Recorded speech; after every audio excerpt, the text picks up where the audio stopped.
Welcome to Sophistic Online Documentation. In this video, we'll cover the fourth and final step of the general workflow for seismic nonlinear time history analysis. We'll demonstrate how to assess the performance of a structure's dynamic response using strain and rotation-based criteria. This step is performed using Graphic, one of our standard post-processing tools. First, we will revisit the criteria specified in the output of the plastic hinge task.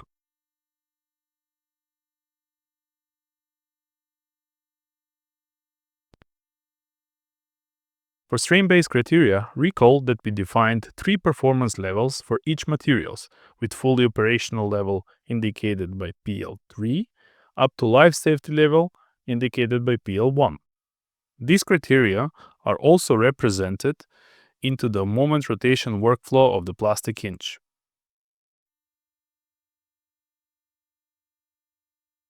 Additionally, rotation-based criteria are available in the plastic hinge definition.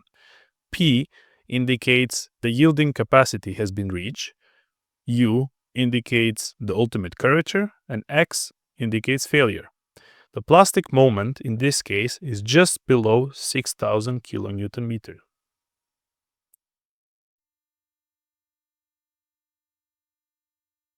We will use this criteria to assess the structural performance at a specific time step. Looking at the time history in the report from the nonlinear time history analysis, we can see that at around 3.1 seconds, some of the hinges are yielding and PL3 is reached in the element 10,023. We can also see this from the performance criteria status changes tables.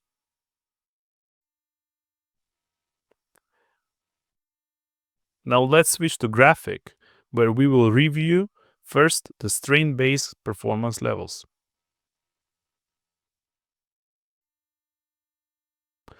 The left plot shows the performance levels in the concrete, while the right plot shows those into the reinforcement. At 3.1 seconds, we can see that the performance level 3 is reached in the bottom right plastic hinge.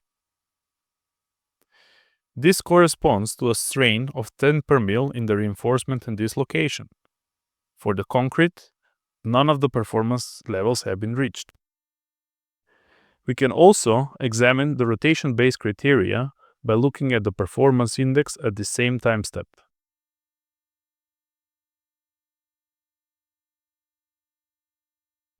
It is clear that all of the hinges have reached their yielding moment.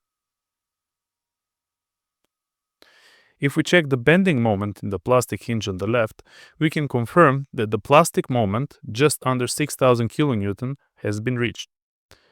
Of course, we can change the time step in each of these plots, since the results are stored, allowing us to assess the time-dependent behavior of the structure.